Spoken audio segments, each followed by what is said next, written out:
Ungrateful, కృతజ్ఞత లేదు. కారణం ఏంటంటే స్వార్థం.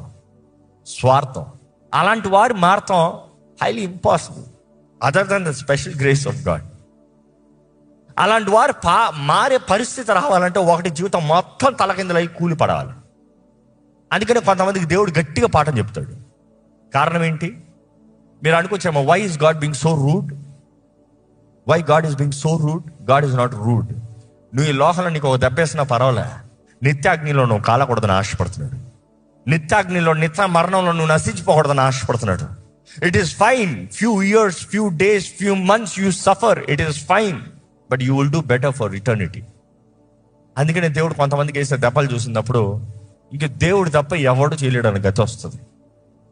అందుకని కొంతమందిని చూసినప్పుడు ఆరి తేలిన వారు పడిన పరిస్థితుల్లో, విరిగిన పరిస్థితుల్లో, ఇంకా చచ్చిపోదామన్న పరిస్థితుల్లో అప్పుడు దేవుని దగ్గరికి వచ్చి దేవా అంటారు. కానీ ఈరోజు ఇక్కడ ఉన్నవారిని వేడుకుంటాను, మీకు సమయం ఉన్నదప్పుడే, అవకాశం ఉన్నదప్పుడే, తరుణం ఉన్నదప్పుడే, ఆయన కృప, కనికరము, దయ, దాక్షిణ్యాలు అధికంగా నీ పైన ఉన్నదప్పుడే ఆయన కృపలో నువ్వు ఎదుగుతానికి ఆశపడుతున్నావా? ఆయన దయ ద్వారా నువ్వు బ్రతుకుతానికి ఆశపడుతున్నావా? అనేక పాటలు పాడతాం, నీ కృప, నీ దయ అని.